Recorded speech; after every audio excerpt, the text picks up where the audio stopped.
Here we are. All right. Welcome to the Religious Treehouse podcast. I'm your co-host, Matthew. And I'm your other co-host, Jodie. Oh, how are you doing today, Jodie?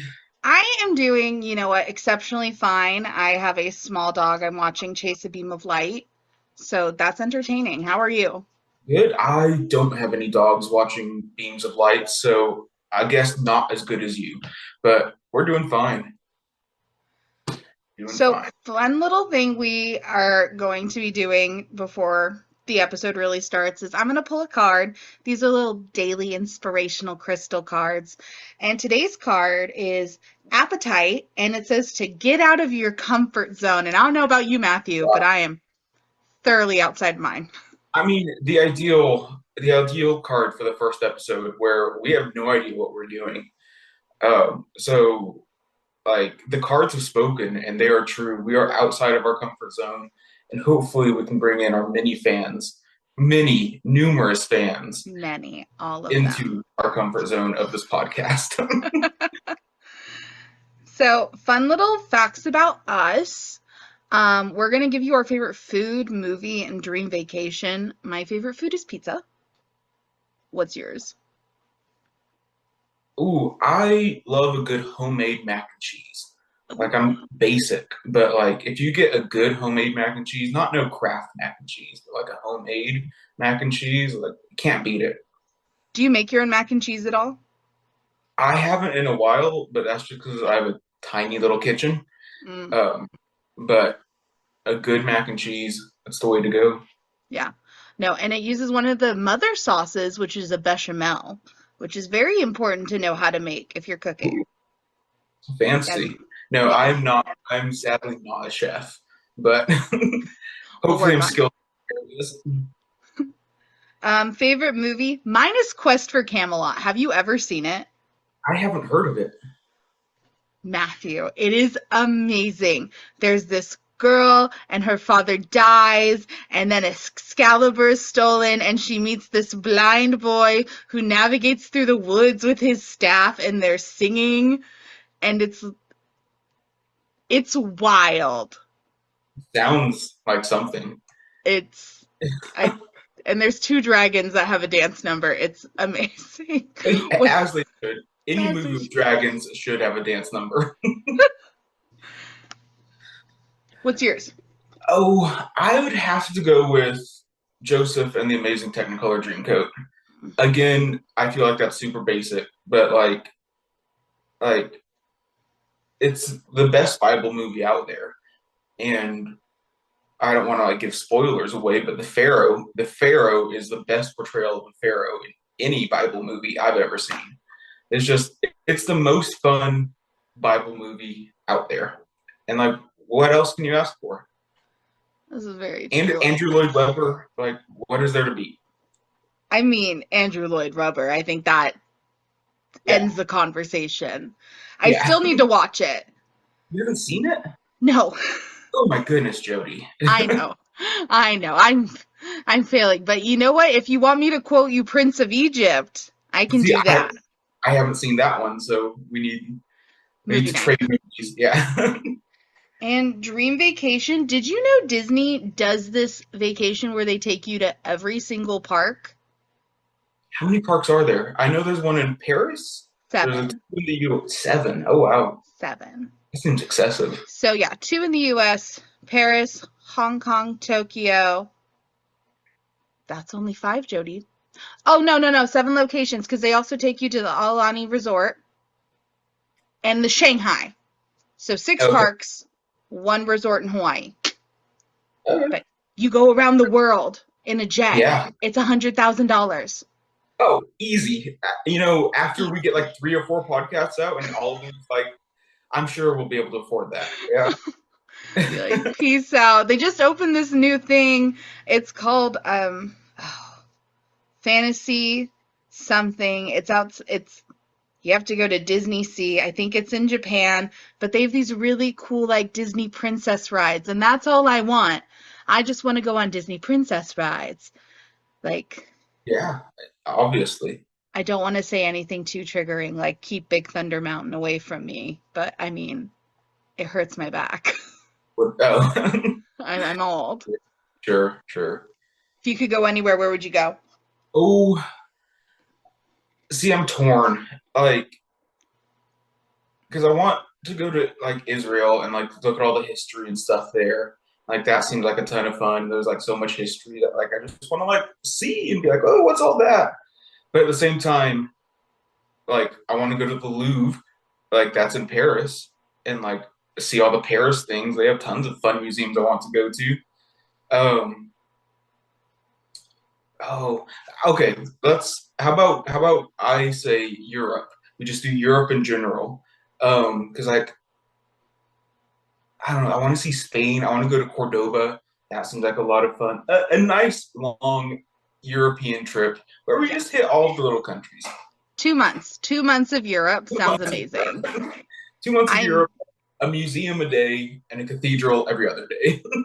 no, definitely could get down with that. Connor and I have talked about it. I would like to go for all of the castles and the beautiful architecture. He wants Yeah, to go for the different alcohols. sure. To each their own. Also, Yeah. food. Oh, of course. The food. I'm salivating thinking about it. Well, I guess we should tell them a little bit like, how do we know each other? Yeah, no, I grew up with your younger sister. We were good friends throughout middle school and elementary school and high school and throughout now. So like that's how we know each other. So you've like watched me grow up because I've you're known, yeah, a little since you were older than 5. that was 5. Yeah, preschool even. Mm-hmm. Wow. Look at that. And now Um, here we are. here we are. But yeah, I a little about me, I suppose. I have a master's degree in religious studies with a focus on Jewish studies and Hebrew Bible. So that's my shtick. It's a thing that I, like to nerd out about.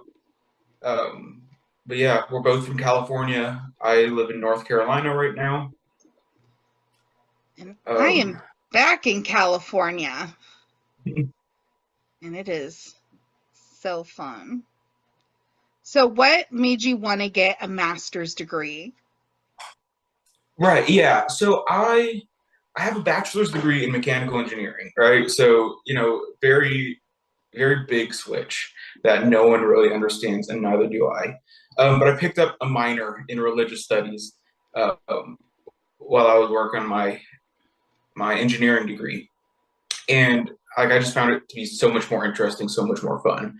And I saw that there was this, lack of religious education throughout the world, or throughout the country at least. Like we have these preconceived notions. This is what religion is. This is what I believe, and it's so much of people talking past each other. So much of people like not caring about what the other thinks about. So I wanted to like get into religious studies to figure out how to kind of bridge that gap and how to, you know, make religious studies accessible to the average normal person. Because I don't know, so much of religious studies is either, you know, academic and over our head that no regular person's going to read except for a nerd, or it's like taught in like churches and religious institutions where it's very very biased towards a very very specific way of interpreting a specific religion and then kind of othering people who don't believe exactly the same. So I wanted to create a way to bridge that gap, and that means eventually getting my PhD eventually. But yeah, Jodie, what is your thoughts on religion and your history there? Uh, so, I guess what we did mention is that we grew up going to the same church. Yeah. So, I mean, you could say we have the same base level upbringing in that I have a bachelor's degree in integrative studies with focuses in anthropology, sociology, and international studies. And I went to an archaeological field school, so I can kind of read that stuff. I'm mostly a student of the world. uh, I think being exposed to so many different kinds of people when I did my Disney college program really helped with that. And just, talking to people, because when you grow up in a church, in an organized religious setting, you're very much taught this is it. Don't look outside. Don't peek around the corners. Just listen. But I've always, I mean, I was having conversations about religion in like the second grade, Mm. and like with people who weren't of the same religion. And I remembered feeling shameful about it. And I don't think it should be shameful. I think it's good to be inquisitive, and I'm not going to say I have a lack of religion right now, but I'm definitely loving the crystals and the Yeah, idea of there being some kind of divine. for sure, for sure. So I am ready to continue being a student. Yeah, no, and I think the good thing about this podcast is that like it's called the Religious Treehouse. Like we're trying to like formulate these chats as if we're like two kids in a treehouse just having these random, like somewhat deep conversations where we're like trying to get down to it.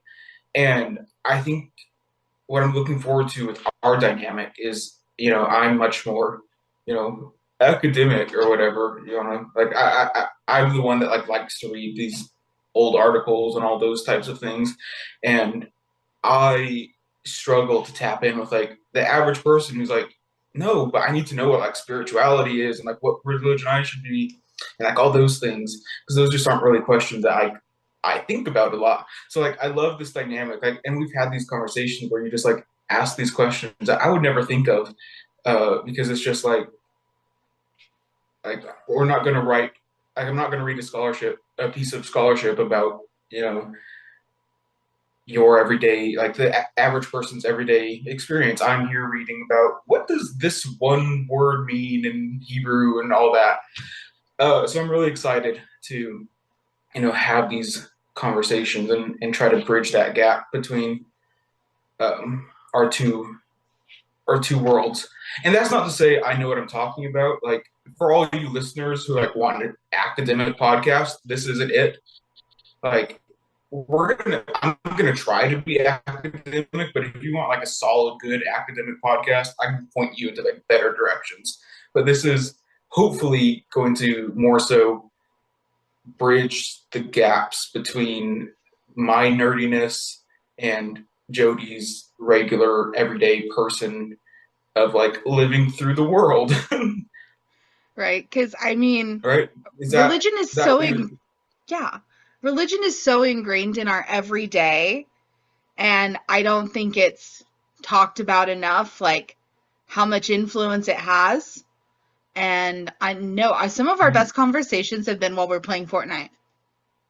And that is truly the vibe we're bringing, except without the killing people with my burst rifles. sure? But no, I'm Sure, it's very excited because I want the academic stuff, but I do also feel like a lot of religious interpretation is up to the individual. I don't know if that makes any sense. I may sound yeah, like a no, that's crazy person at yeah. sometimes. Oh, So I'm sure we both will throughout this podcast, so that's going to be exciting. if we get But yeah, institutionalized, we've really done something right. yeah, for sure. Um, but yeah, I mean, overall, we're both amateurs in this. Like, I feel like the goal for this podcast isn't to be like we have the authoritative last word. It's us saying like this is what we think is this is what I think is academic and like looking through um, you know, this is what the academy says. So the goal of this is more so to just have a conversation, and for me personally, to like grow my skills into talking about these things. Hopefully, more coherently than I am right now. You're speaking just fine. And I would like to achieve the same thing, but I would also like to, when I am talking about this stuff, have more of an academic understanding, Mhm. because I don't like to be talked down to. And I find when people, like, if you're talking about religion, they'll very much immediately start talking down. So I want to come at it from an equal playing field Yeah. a little bit. Feel Yeah. more confidence when talking about it. Yeah, no, definitely. I think that's great. Confidence. It's the goal of this podcast. And to Really. become to grow our comfort zone, to go back to the card. To to get out of your comfort zone. Yeah, Is it get out of so our comfort. pretty? So hopefully we and our listeners can get out of our comfort zone. But yeah, do you have any other things about us? Or do we want to get into our first general topic? I say let's get into it. Cool. We're getting into it. Okay, so yeah, today we're just kind of doing like a very, very brief overview of the Hebrew Bible. My gut says that throughout this podcast, we're going to be focusing primarily on Hebrew Bible stuff, just because that's what we're more familiar with. But I mean, I'm excited for some of our other ideas of episodes that we have outside of Hebrew Bible. I think a lot of those are going to be really fun. But for today, we are getting into Hebrew Bible. So let's maybe start with just what comes to mind? What are your general thoughts when you think of Hebrew Bible? Why is it called the Hebrew Bible and the Old Testament? Where did that happen? Who's to blame? What other names does it have? Yeah, okay. So I'll usually refer to it as Hebrew Bible. That tends to be the you know general term for it, and that's mainly because it's written in Hebrew. Like the original language is Hebrew, except for a bit in Daniel, which is written in Aramaic. But the Hebrew Bible written in Hebrew. That's the basic reason why it's called that. When you get into Christianity, you have the Old Testament and the New Testament. And if you have the Old Testament, the reason I don't like calling it the Old Testament is because it kind of implies that there's going to be a New Testament, which I don't think is something that we necessarily should put onto the text. I think the Hebrew Bible should be read on its own, and I think it's a very powerful, very important piece of literature on its own. And by putting it as as the Old Testament to the New Testament, it can sometimes diminish that. I think I think that's still a valid interpretation that Christians have of reading it, but I don't think it must be read that way. So, and it also implies that it's outdated, and I don't think that's necessarily true. Old is such a Just, negative connotation. yeah, Like when something's and old. yeah, and then there's other terms that are like thrown around as possibilities. There's the First Testament, but again, that implies a Second Testament.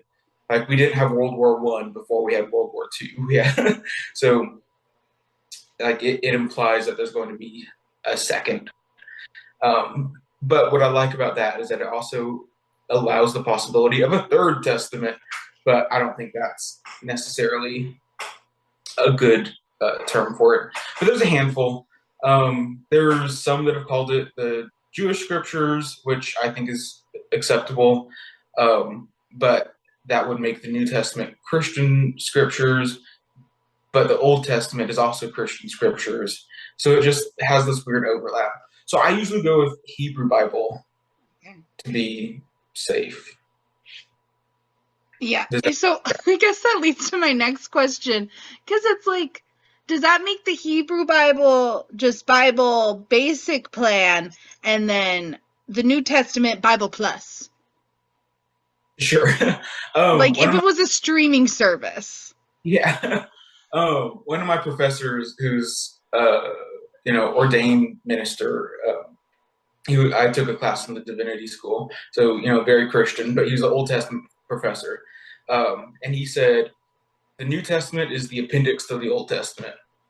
Because if you look at it, like the Old Testament makes up 75% of the Christian Bible. The Old Testament's much bigger than the New Testament. So, uh, like I would say, like for my purposes, I keep them separate, the Hebrew Bible and the New Testament. But well, you can't really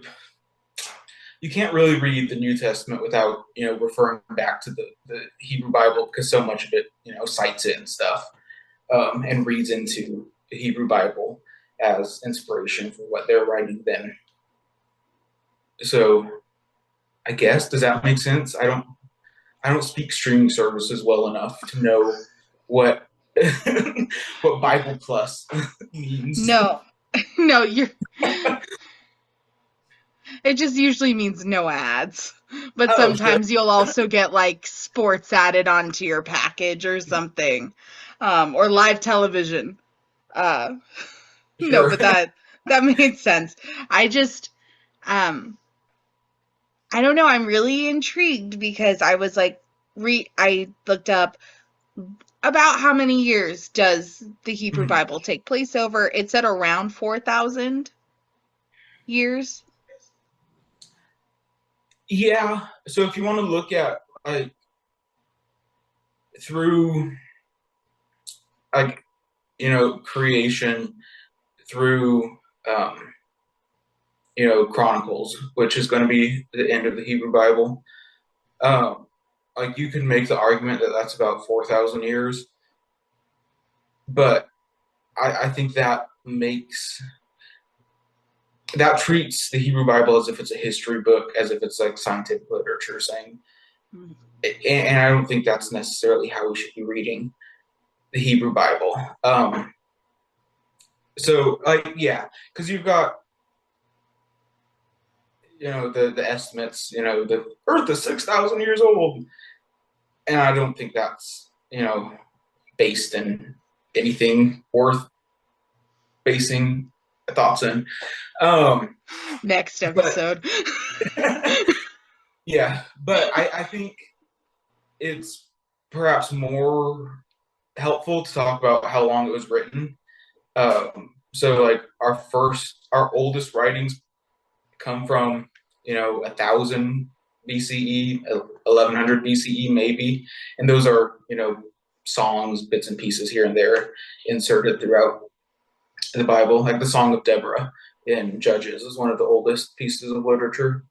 Um, and then you go up to um, the Book of Daniel and stuff like that, which is much earlier, ranging 300 BCE. So written around 800 or 900 years from the extremes. But yeah, like if you were to take the Bible at face value and look at like it as a historical document documenting historical facts, you could probably get it to add up to about 4,000 years. But we're not looking at it as historical. Right. Well, I think I don't think the authors wrote it as historical. It wasn't the goal. Um, I think it's much more beneficial to look at the Hebrew Bible as a whole as mythology, but I think mythology has a bad rap as like a term. As I don't think mythology means that it's not true um, per se, but rather it's a genre of meaning making and trying to like create this world that makes sense to them. Uh, so to just like label it as mythology and move on, I don't think is to do it justice. Um, another professor I have said the Hebrew Bible is poetry. Like obviously, it's not all poetry, but if we read it through the lens of like you know, poetic conversation, where we don't really read any poems today and say, "Oh, this is a science textbook." Uh, I think I think looking at the Bible through a poetic lens can be very helpful. Um, so yeah, I think a lot of our conversations that we're going to have about the Hebrew Bible are going to have to do with the genre, and I think that's a very important thing when considering Hebrew Bible. Yeah. No, I really Though I agree, like mythology gets a bad rap. Like, people talk about Greek mythology and Egyptian mythology, but no, those were those peoples, like at the time, that was how they explained the world around them. Mhm. And I think we've reduced it to being something a little silly, Right. like by using the word mythology, like, oh, it's a myth. And I'm like, okay, but like myths and fables were used to teach stories, like to Yeah. teach lessons. Right. Yeah. No, we've made myth to mean untrue, and I don't think that's accurate.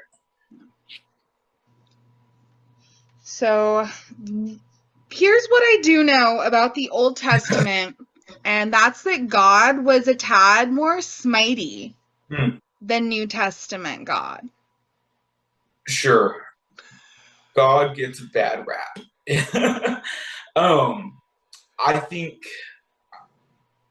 we'll see as we go through, um, Hebrew Bible and New Testament, that God can be a bit smitey in both, um, and that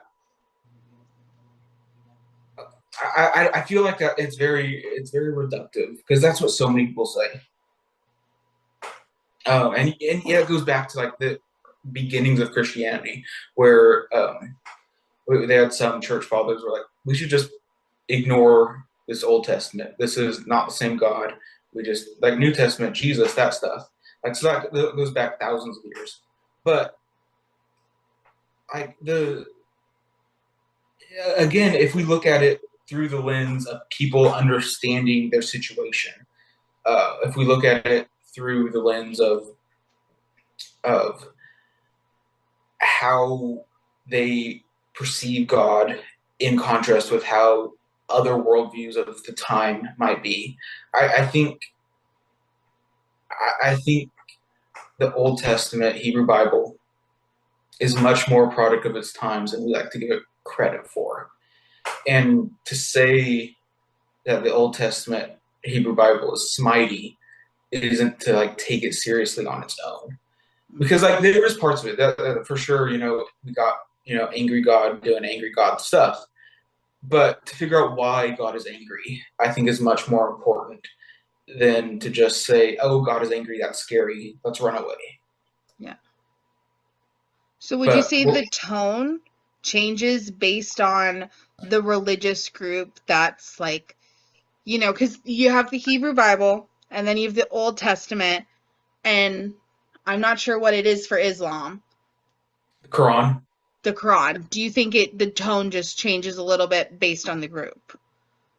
Oh, no, I mean, first of all, the Quran, very different topic, different. Yeah. There's, very different. They have some character overlaps, but it's not like uh, Judaism and Christianity where there's a shared sacred text. Mm. Um, and I mean, I think it's common to think of the Old Testament Hebrew Bible as like univocal and telling a coherent, unified story.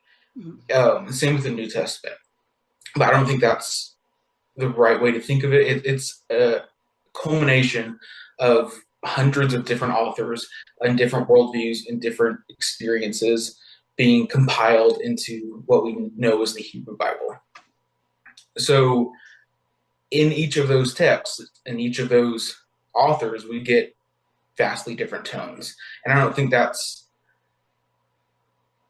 obviously Jews and Christians interpret the text differently and they interpret the tones differently. But just because the Hebrew Bible is different than the New Testament, I don't think the main thing to focus on is the difference in tone. Okay. I just think it's really interesting because never mind. I'm going to get too much into the patriarchy with the way my mind's going. Because because, just people have used the Bible to justify so many things. And Right. like the way that it's been translated and things Mm-hmm. like that. Like I can already tell you based on reading your translations that I'm very much vibing more with the Hebrew Bible Mm-hmm. than I have the Old Testament. Well, what do you mean? I the the words that are used, um, and there's just I don't know, there's just a feeling I get when I've read your translations that I don't get when I'm reading like the King James version. Hmm. Okay. Okay. So, what do you mean by difference between Old Testament and Hebrew Bible? Well, because how do I explain this, Torple?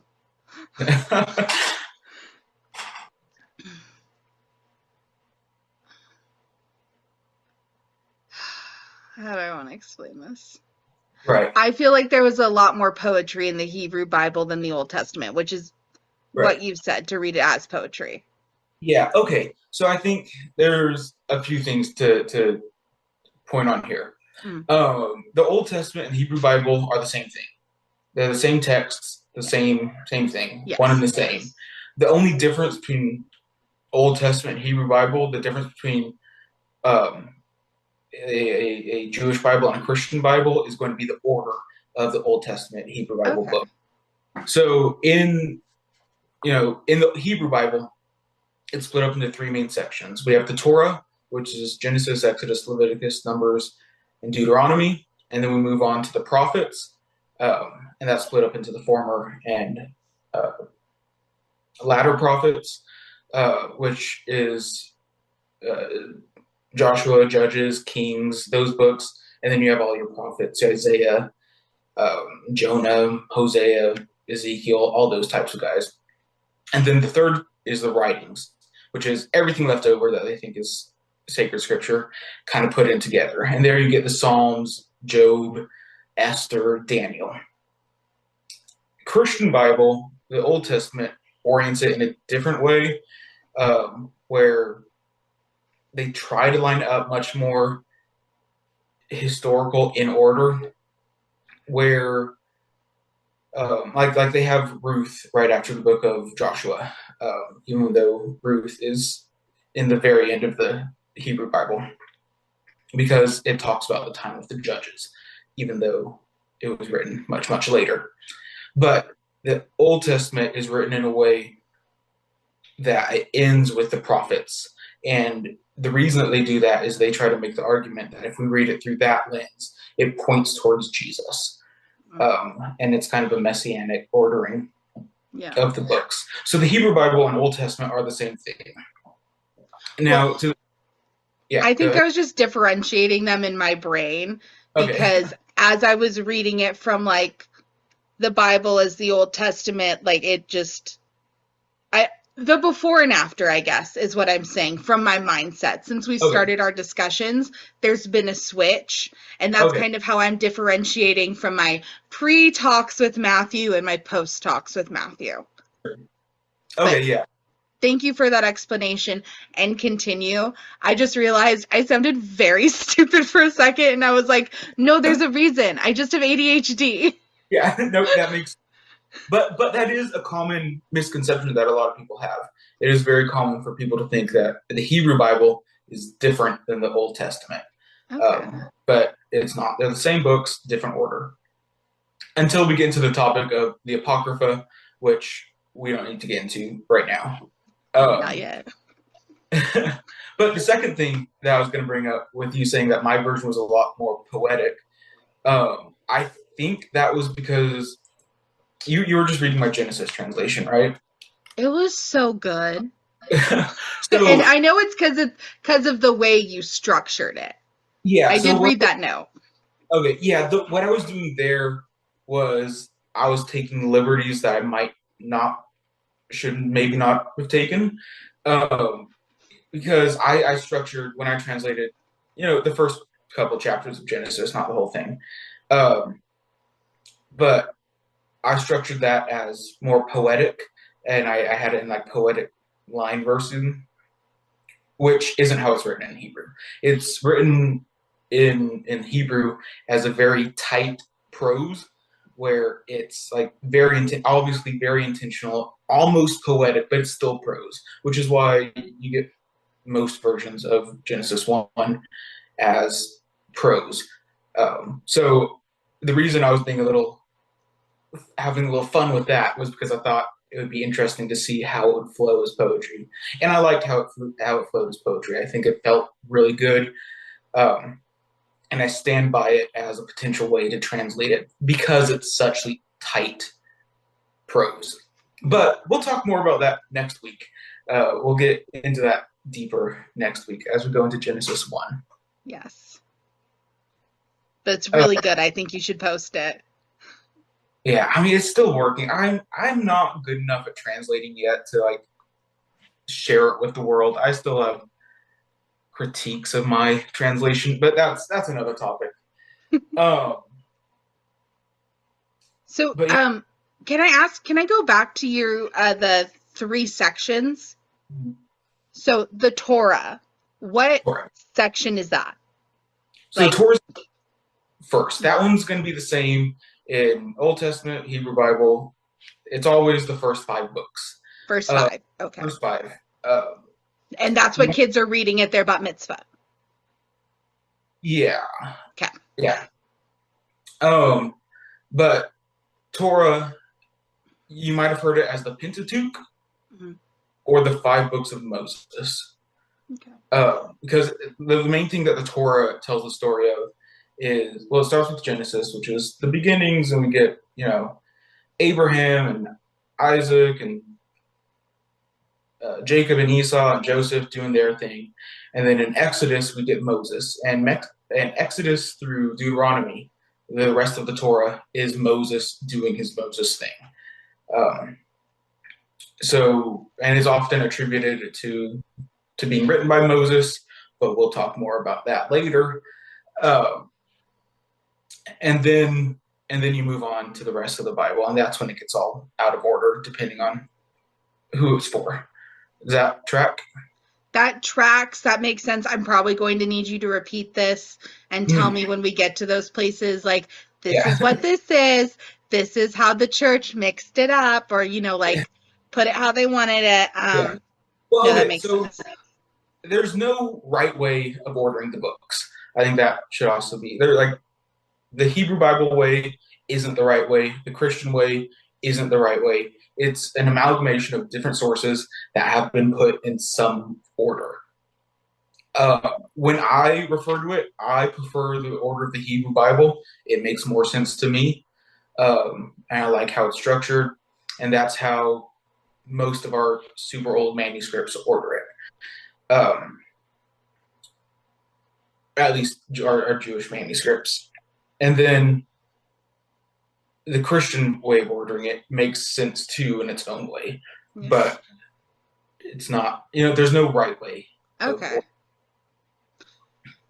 I am having to kick these biases and thoughts out of my head like crazy. It is just deconstructing the way you think and you view the Bible is such an exercise. Yeah. So no, very excited. And what other translations will we be using?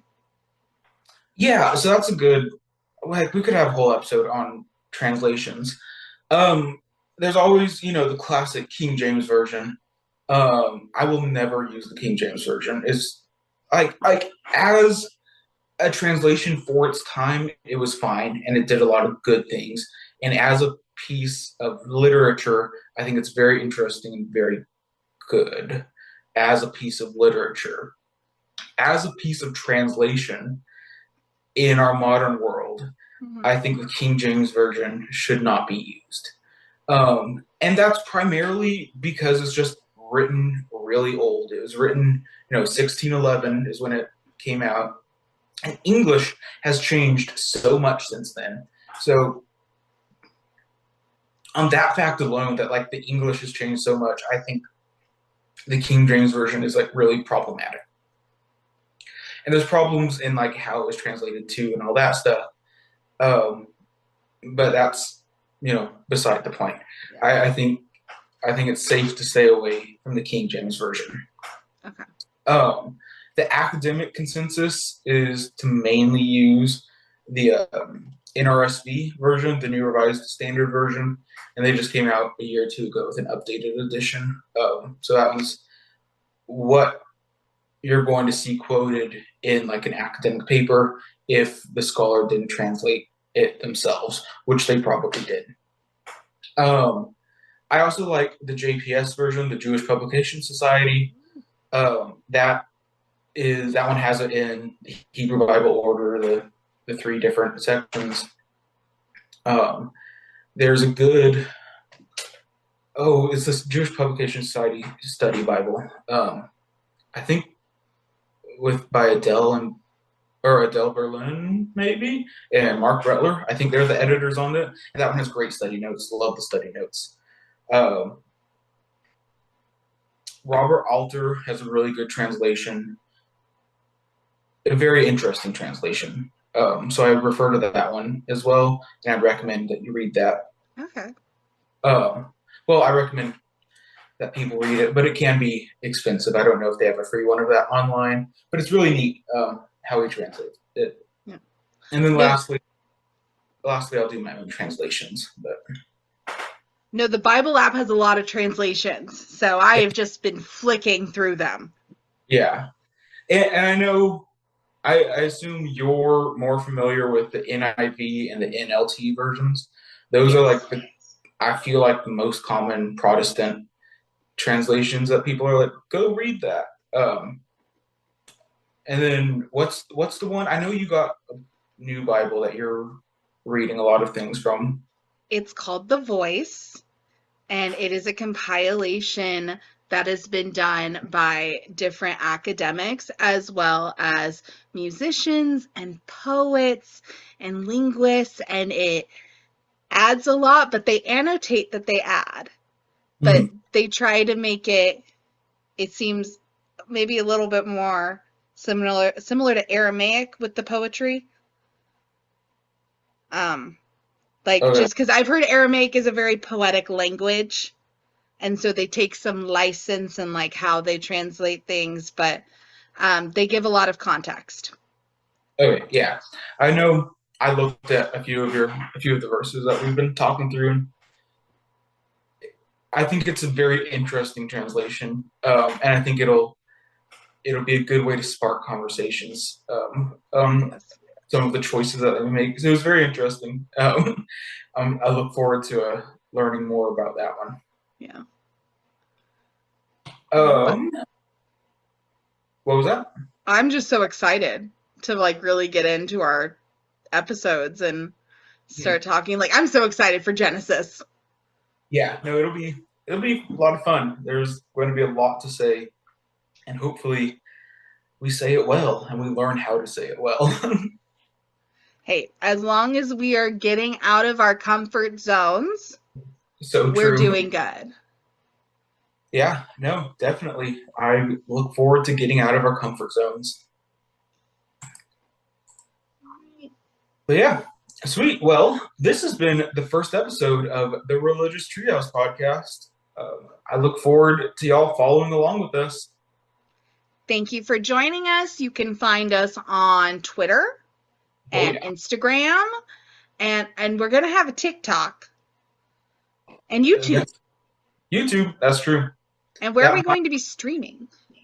We'll figure that out. Wherever you're listening to this right now, that's where we're streaming it. So keep doing that. Congratulations for finding us, and we will see you next week. All right. Bye, all. Bye.